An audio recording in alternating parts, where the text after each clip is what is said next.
I'm Doreen Murawski, and I'm the Special Projects Manager at CEW. I'm delighted you made time to join us today. It's wonderful to be in a room with people who are passionate about social justice. In a world filled with complex problems, increased polarization, and systems that often work to maintain unjust policies and practices, today we come together to showcase and champion individuals who are creating positive change and create a forum that encourages introspection, dialogue, and tools to support skillful action. I hope you are feeling inspired and empowered by the sessions you've already attended. In a few moments, we will hear from the recipients of the 2022 Carol Hollenshead Inspire Award for promoting equity and social change. This award, first given in 2012, recognizes U of M students, staff, faculty, and groups whose sustained efforts have resulted in greater equity in the university community or beyond. It was created to honor our former director, Carol Hollenshed's 20-year tenure at the center. Carol spent her entire career at the University of Michigan, serving at the Institute of Gerontology, the School of Nursing, and the Office of the Vice President for Research before becoming the director of CEW in 1987. Carol was a righteous feminist known for her passionate pursuit for equity for women and other marginalized groups. She received numerous awards, including the 2008 Sarah Goddard Power Award by the Academic Women's Caucus for her constant, tireless, and unflagging support and promotion of women. And in 2018, the Women's Center of Southeast Michigan awarded Carol the inaugural Jean Campbell Award for activism on behalf of women. On a more personal note, I was hired by Carol in 1995 as a mother of 2 young children who was committed to continuing my career part-time following a leadership change at another unit on campus that eliminated this option. Carol wholeheartedly built on the solid foundation created by the founders of CEW to encourage and enable access for all to advance their education and careers. Her leadership in working towards policies and practices to create a culture that is supportive of work and family at the university and beyond is a legacy that many continue to benefit from today. I was inspired by Carol's passion for the work, laser focus, ability to navigate complex systems to drive change, dedication to her family, and for her hearty laugh. One person can make an enormous difference. The recipients of the award honor Carol's legacy. The amazing work of each recipient focuses on at least one of 4 areas: sustained effort and demonstrated outcomes in achieving greater equity in this community or beyond, creativity in devising strategic approaches to advocacy and problem solving, demonstrated commitment to diversity and inclusion, or effective coalition building. And you will notice many of the groups include all of them. Recognizing the value in not only celebrating the recipients' contributions, but in also creating multiple opportunities to showcase their work, to share their authentic journeys and knowledge, and to foster dialogue. In 2018, the Carol Hollenshead Award was linked to the CEW Inspire Initiative. The core of the Inspire Initiative is pairing advocacy, social change, and activism with skills that enhance a sense of well-being, focus, and interconnectedness. So it is my honor now to welcome to the stage and award our first CEW Carol Heads Inspire Award recipient, Orbit Land Labs online resources for building intercultural teams. The application was submitted on behalf of the group by Kelly Murdoch-Kitt, Associate Professor of Design, and she's joined today by group member Nikki Fairchild of Azevedo, Master of Integrated Design student and a graduate student instructor, both from the Penny W. Stamp School of Art and Design. So let me present the award.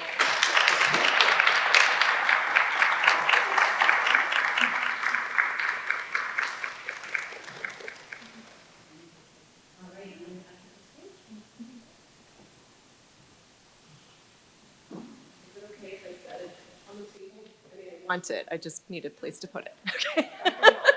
Nikki's gonna hold it. We have to advance slides. Oh, I'm really touched and honored to be included here today. I'm Kelly Murdoch-Kitt. As Doreen said, I'm an associate professor in the Penny W. Stamps School of Art and Design, co-founder of Orbit Labs, and my research partner, Dr. Danielle Emmons, who you see here, teaches at Roger Williams University in Rhode Island, and she is with us here today in spirit.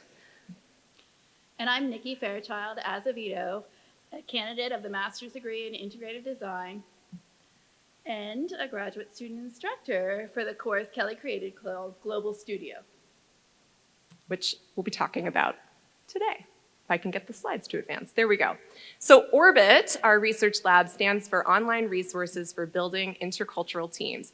We're a diverse, multidisciplinary, and multi-generational lab working on several projects to promote human connection and social change. So these include developing tools for middle schoolers to team up on social justice issues. We've got a new book in the works about the intersections of creativity and psychological resilience, and also creating virtual and physical resources to help people better communicate and collaborate across cultures.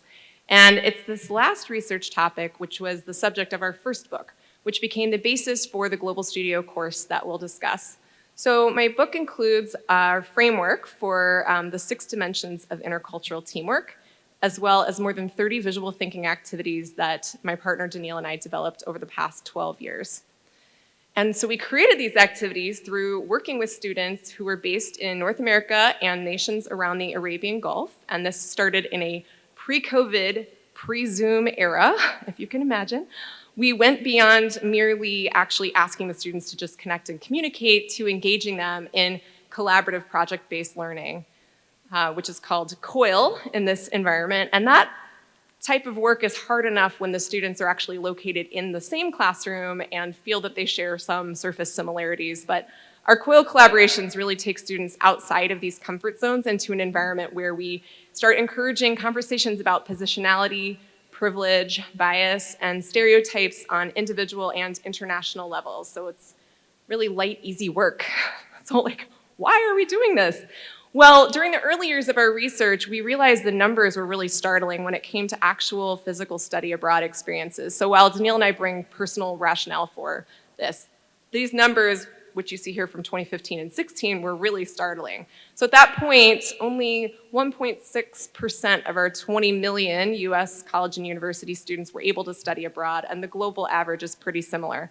So we saw a huge opportunity to use our expertise in visual thinking to make intercultural learning more accessible and more inclusive through various creative practices, and also bringing international learning into design and creative disciplines. So we see ourselves as a disciplinary bridge. In spite of the challenges that come along with this kind of work, these opportunities create overall positive outcomes for the students involved in these types of collaborations. So they have an opportunity to really experience deep collaboration and nuanced communication with a partner from another culture, which often does not occur in a physical study abroad context. The new Global Studios course is a case of Kelly and Danielle's research in action. It brings together students from different cultures in distinct geographic locations to explore contemporary challenges such as mental health, gender equity, education access, human migration, racial class justice, and more. This was also an exciting opportunity for me to collaborate with a group of faculty based in India, Qatar, and the US. There were 60 Global Studios students in winter 2021, and we had 40 students in the semester that I was involved in winter 2022. These quotes from some of our faculty collaborators highlight the benefit of the collective effort and the opportunity to help students prepare for the complexities of creative practice in an interconnected world. The visual thinking activities Danielle and I have developed were an important part of making Global Studio an inclusive and aware space for students. The activities are designed for progressive learning, so they build on a foundation of self-awareness and extend out. For example, these value collages are one of our preliminary self-reflection methods that enables students to really first think about themselves and visualize their personal and cultural values and use that as a starting point for facilitating dialogue with others. So through enhancing their self-awareness, this particular visualization method also helps raise awareness about things like subtle biases that individuals or even whole teams might carry and question potential unconscious cultural assumptions. And then we start introducing activities that then cultivate a sense of community, some parallel work, and more sharing. The picture story shuffle is an example that combines all three of those principles. Students start by drawing simple images of a personal story, and they share these in a virtual whiteboard environment, but in a scrambled order. So their teammates then have fun taking guesses at what the actual order of the story is, and then at the very end, the author reveals the intended order of the images and the actual story. So this activity sets an expectation of open sharing and promotes inclusion by ensuring that each person is represented as well as facets of their unique culture. And we slowly scale up, encouraging deeper sharing, content exchange, feedback exchange, always tricky, and more use of interpersonal skills. So here you see some examples of what we call visual origin stories, which are shown here as these long panels, so each team made one. You could think of these visual origin stories as sort of like the origin behind a group of superheroes coming together to fight crime, or in our case, a group of global collaborators coming together to address a complex global theme. So this type of project, it's really an exercise, sets them up to tackle the much more advanced work throughout the course. During their semester together, each Global Studios team worked up to producing a podcast episode about their selected global issue and creating a video that examined the possible future of their topic, looking 50 to 100 years down the road. These are stills from some of those videos.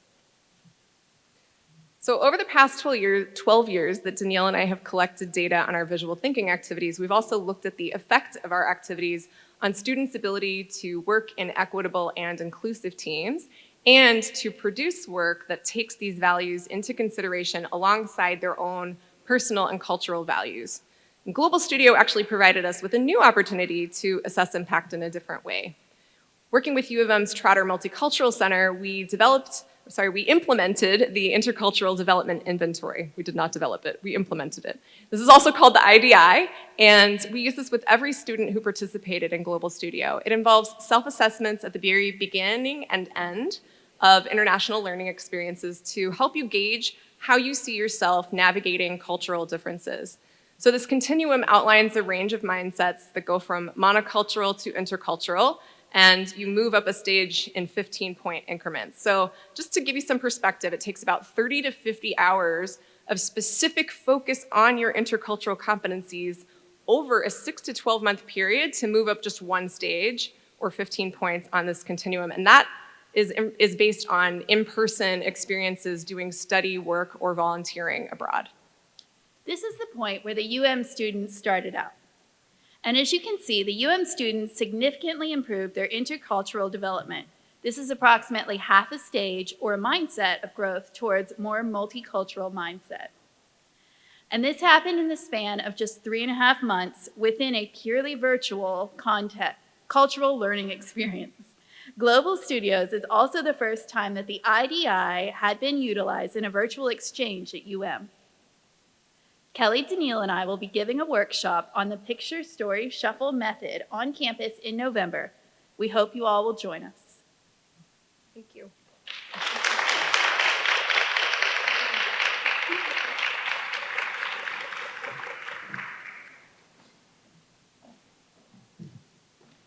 Do I stay up here? Thank you so much. That was very inspiring. It's my honor to welcome to the stage and award our next recipient, Star Scholars. The application was submitted on behalf of the group by Dr. Cindy Lutztig, PhD, Associate Chair for Undergraduate Studies in Psychology, and she is joined by Anaka Fromm, a graduate student in psychology, to accept the award for the group. Please welcome them to the stage.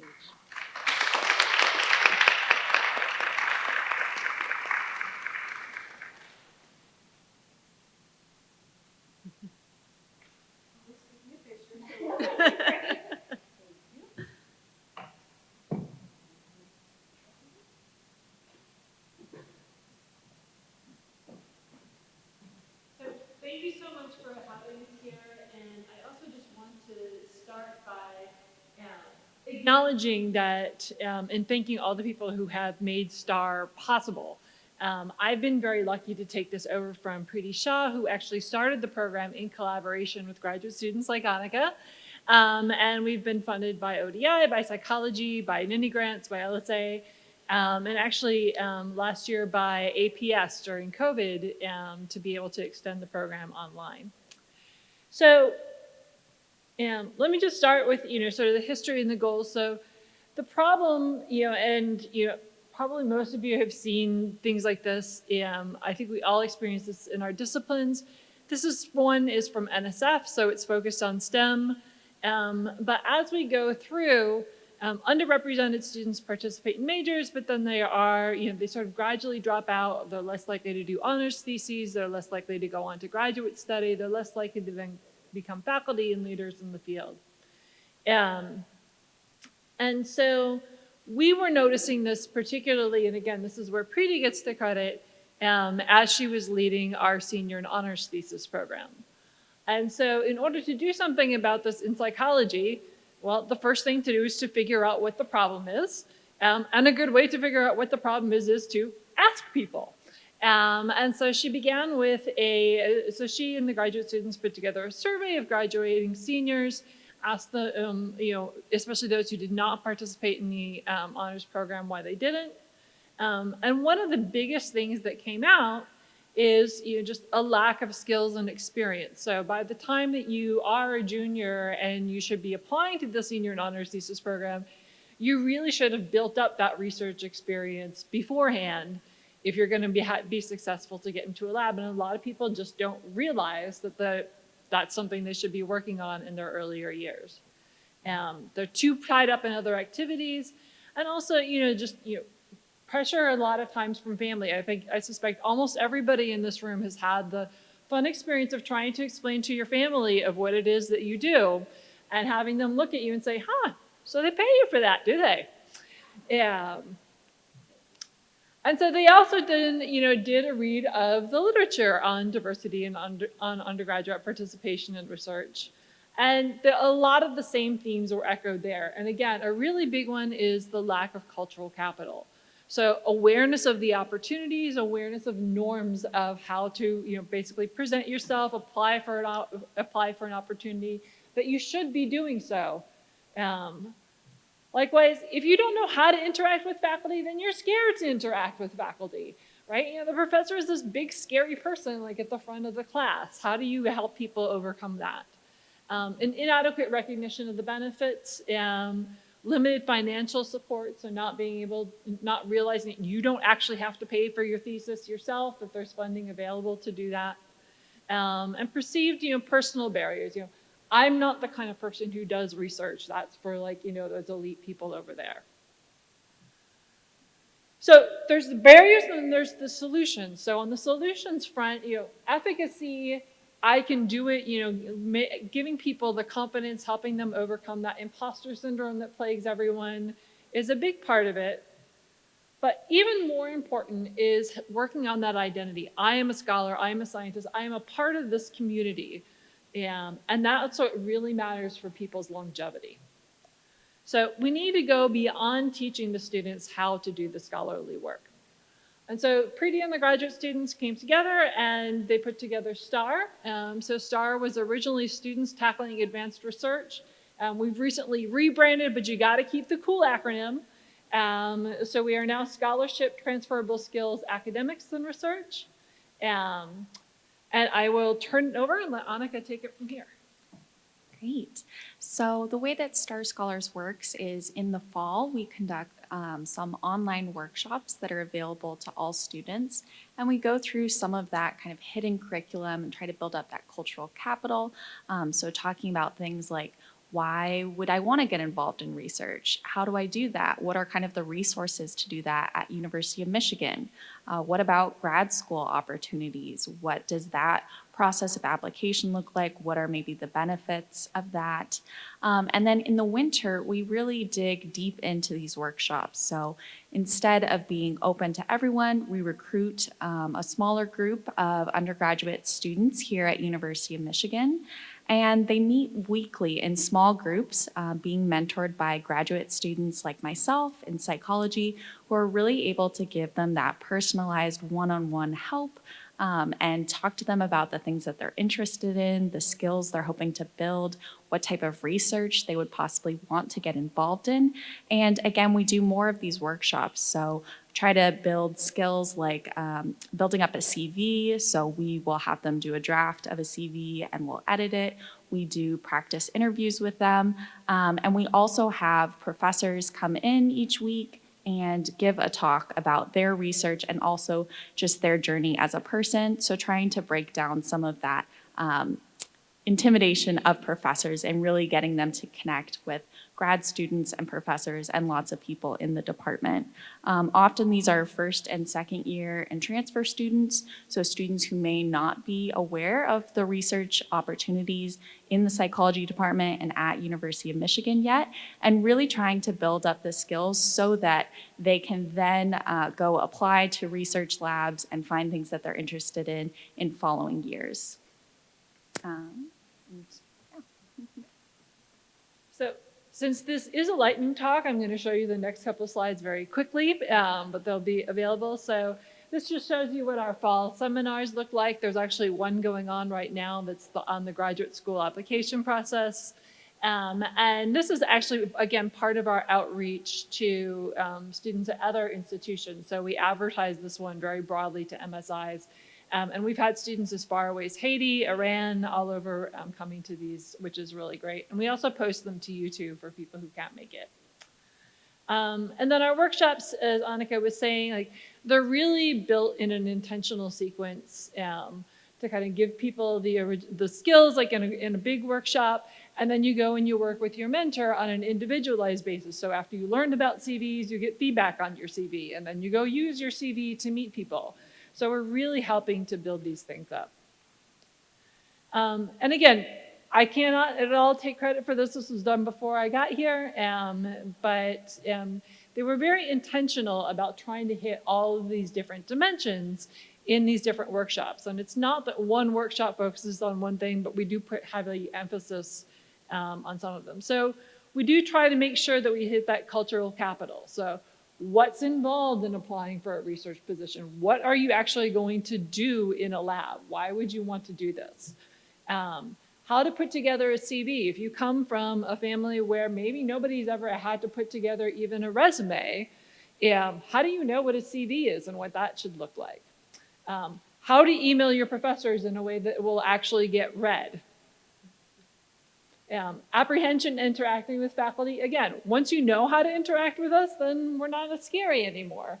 Likewise, as Annika was saying, when we have the faculty come and give their talks, we really emphasize to them, like, this is not your standard research talk. This is really supposed to be about your journey. And we often encourage them to tell us, about some failures or some bumps in the road that they had along the way. And then finally, in terms of lack of knowledge or benefits of research, honestly, the name just helps a lot with the family members, because if you're a star scholar, that sounds cool, as opposed to this other thing that you, like, why are you doing this extracurricular? But also, what are the jobs that you can get? Like, maybe you don't want to be a professor, that's fine. What are the other things that you can do? And then also, what is the funding available to support you in your journey? In terms of identity, something that we've built up in the past couple of years has been the rising stars. So this is to do skill building, to really give people the confidence in the skills.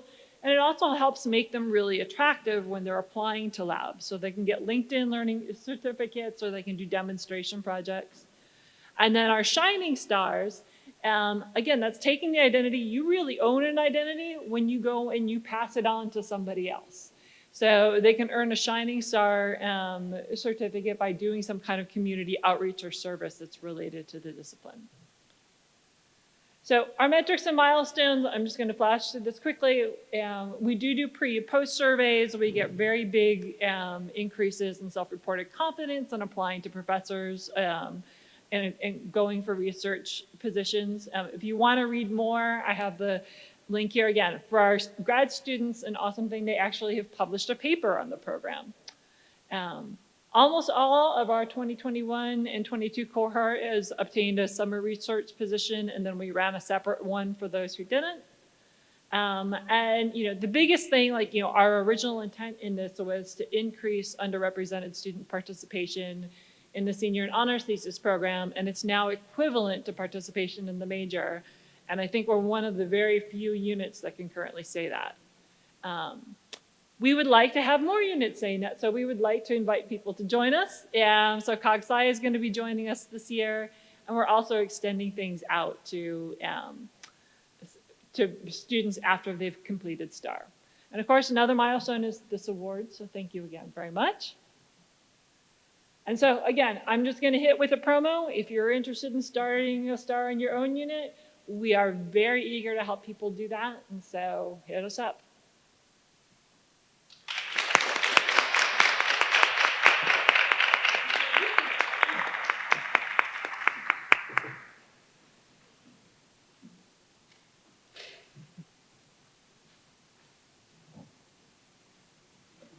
Thank you.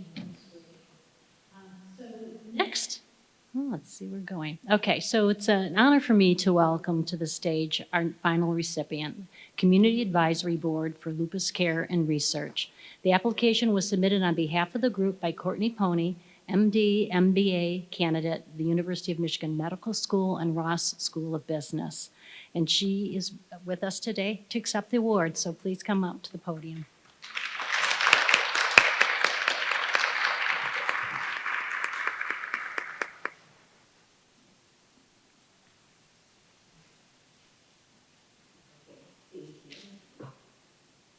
I'm Courtney Pony. I'll be presenting on behalf of my group today since my co-lead, Rachel Bergmans, couldn't be here today.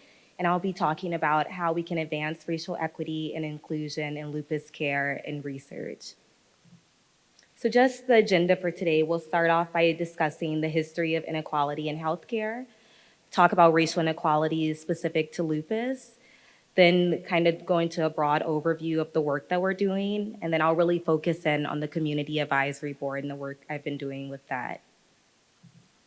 So the history of inequality in the US healthcare system is pretty well known. I'm sure everyone here is familiar with the Tuskegee experiments, where the US government let Black men with syphilis go untreated.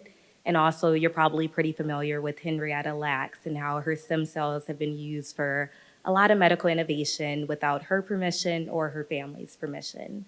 But what many people think is that, oh, all of this happened in the past. Today, things are much better. However, what we actually see is that there are a lot of Black patients who still have a lot of distrust in the US healthcare system and physicians as well. And this distrust and concern is not without reason. So there's been studies that have shown Black patients receive worse care than white patients, that physicians are more likely to underestimate the pain of Black patients in comparison to the pain of white patients, that decision-making in healthcare systems is implicitly and intentionally impacted by a patient's race. In lupus care in particular, we see some inequalities such as a higher risk of developing lupus in Black patients, delayed diagnosis of lupus in Black patients, higher levels of disease activity and also comorbidities are seen in Black patients, and then higher incident mortality as well in this patient population.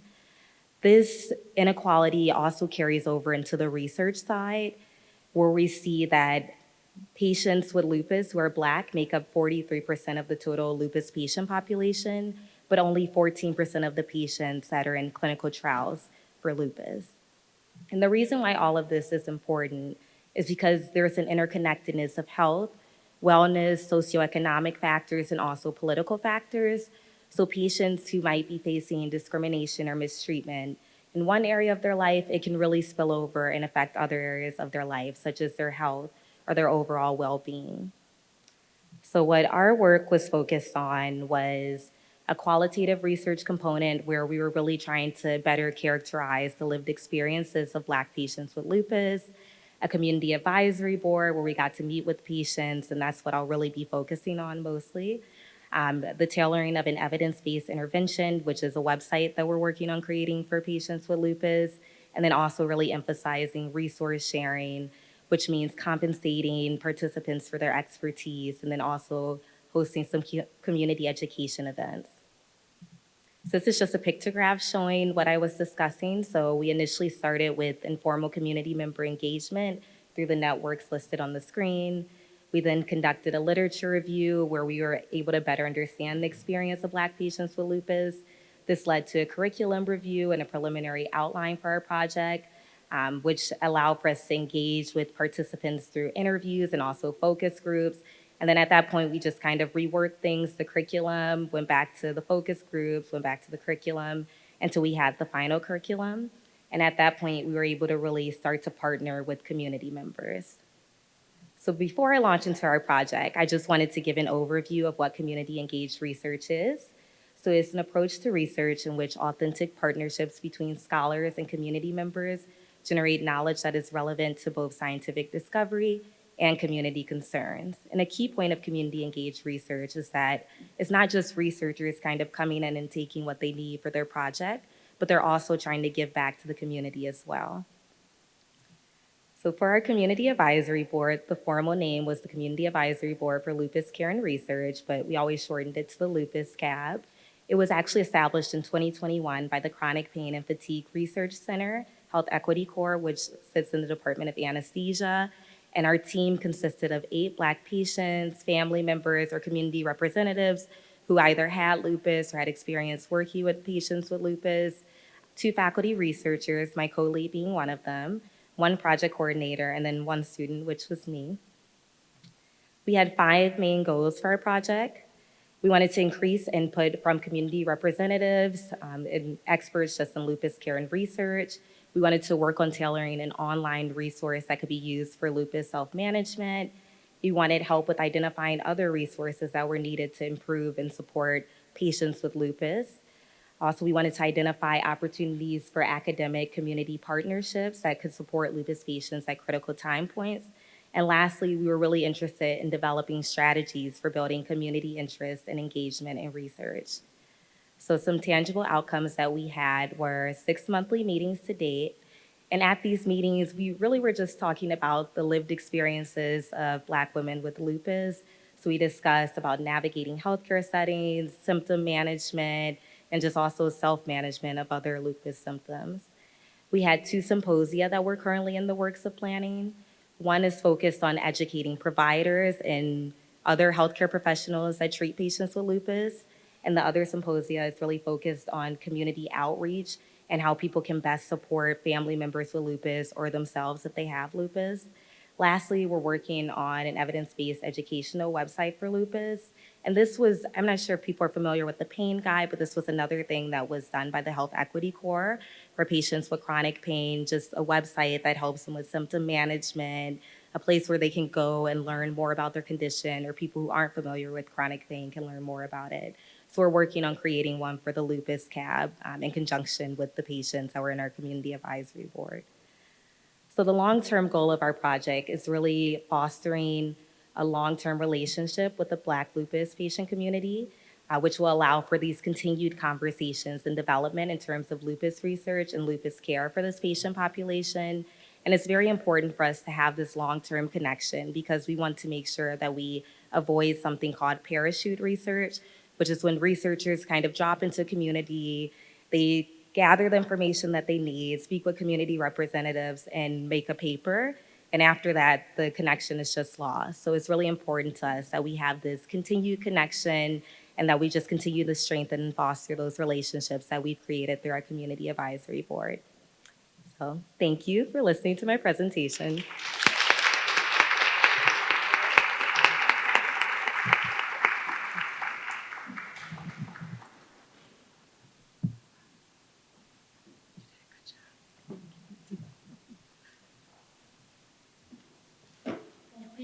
Oh, that was wonderful. I know there was a lot of material that you were trying to get through to just bring us into the projects and what you're working on. So we have just a few more moments, and I'd like to start with just asking a little bit more of our recipients today. So to begin, briefly introduce yourself and tell us what led you to the work you are being honored here today for. So maybe I'll even start with Kelly.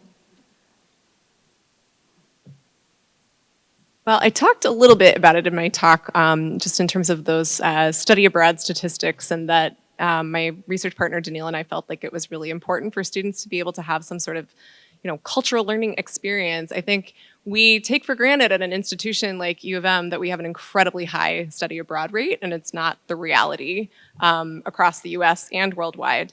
But on a personal note, I was very ill when I was in high school, and I actually, this is like way pre-Zoom, even pre-Skype, but I started, because I was homebound for part of this time, using my dial-up internet connection to make friends in other cultures, mostly through like music forums at the time. And something about that experience has always stuck with me. And fast forward decades later, and I've turned it into a research agenda. And I will say on Danielle's behalf, she is an international woman of mystery. She's actually an Australian citizen, born in England, raised in East Lansing. She's been all over the world and back again, and she lived in the Gulf region for over a decade. So she's kind of been all around, and I think also has a very strong sense of how much intercultural learning adds enrichment to our lives, and the capability of that experience to help people build bridges that help solve problems that we can't approach individually.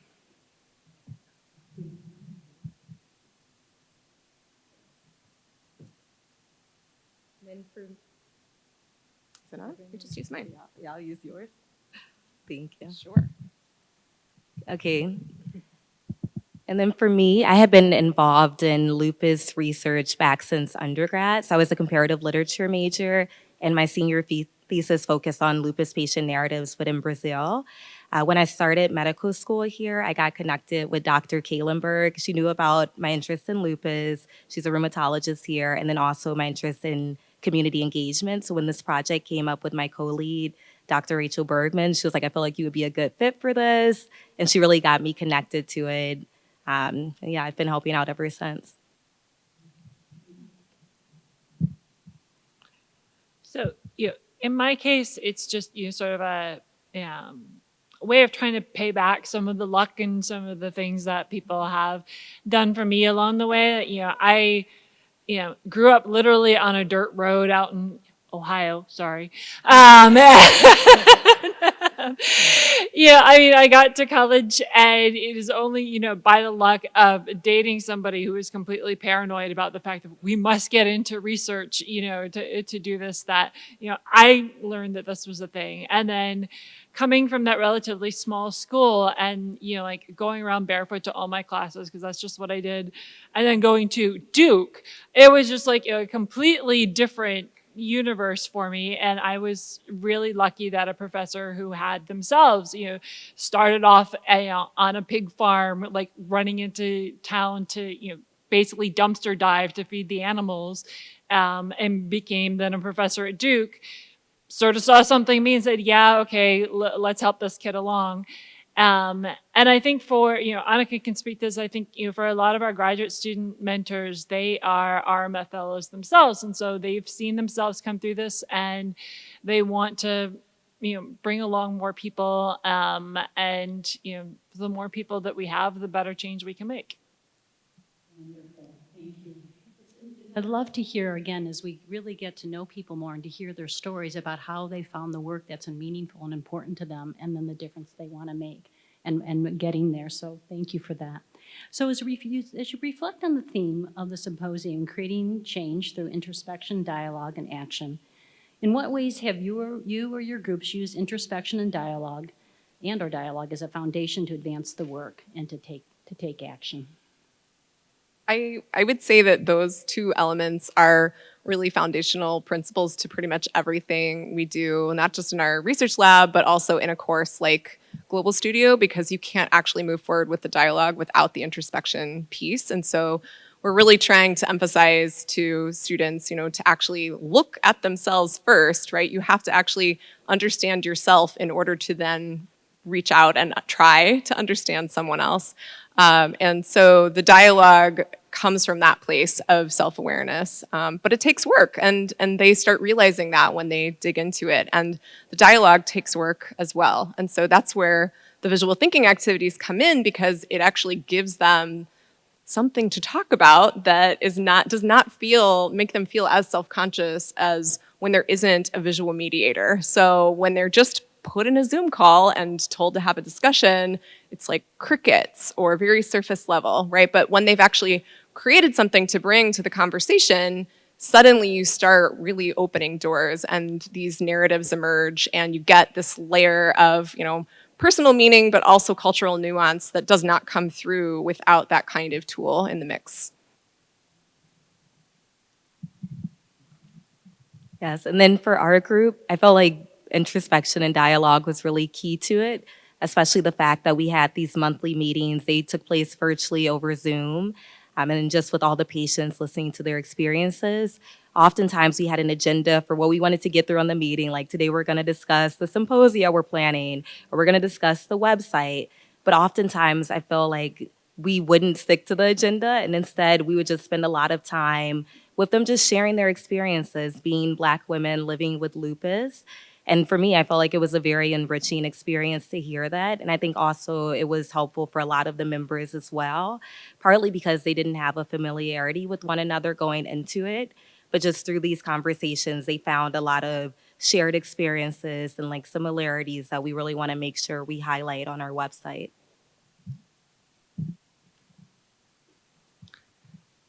So first, I mean, in some ways, our program got started because of dialogue, even if it was through a survey through the students. And again, the graduate student mentors who created this program, a lot of, what they hit on as the important themes to pull from the literature and in constructing the program, it was introspection based on their own experiences.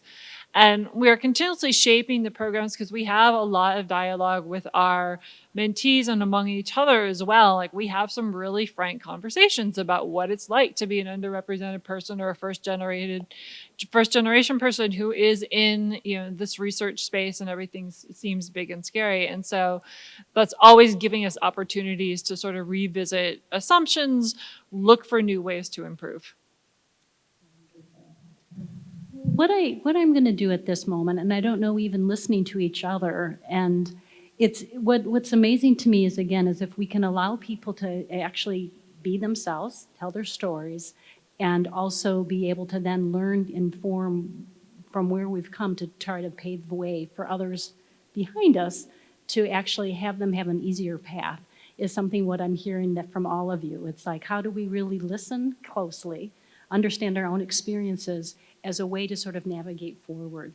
And so what I would say is there's a lot more here, and that's part of why I'm really excited that we will get another chance to work closely with all of the three groups in terms of a longer workshop that they'll be bringing. So we hope that you check our website out and look at actually the programs that are coming forward. Actually, due to the pandemic, there's some that were award winners last year that weren't able to present, and I know there is one coming October 6th, so please look at our website for that. And then we're actively scheduling with the others. Kelly's will be, as she's mentioned, in November, and then the other two will be winter term. So there'll be opportunities to come and to meet closer with them. So as time is limited today, we will need to end this segment of the program. But we hope that you will come together to hear more from these amazing programs. And I'm really excited about how you want to expand too and even reach out and try to make a difference. And again, help others learn from what you've learned so that they can actually move forward in a way. So I think that as the more they share their work and perspectives that they provide, they really do show ways to use diverse voices to talents to spotlight inequities and create lasting social change. So may their passion and commitment inspire all of you here today to consider taking action in a place that's close to your heart. But in order to do that, you need to sit with yourself, be introspective to really see what is it that you choose, what kind of difference do you want to see in the world, and knowing that one person can start something and make a huge difference. So thank you all for being with us today. I really appreciate the time you took, your focus, the passion, and the persistence in the work you do, and for being with us here today. I know it's not always easy to do. You guys make it sound like, okay, we just do this, but there's a lot of work that goes involved to make sure it works. So thank you so much for you do and for being here with us today. Yeah, nice to meet you guys. Yeah. We should chat more soon. Okay, and now I'm going to turn back. We're going to exit the stage and we're going to welcome Sanda Ayarosa, the Associate Director, for the next portion of our program today. Thank you.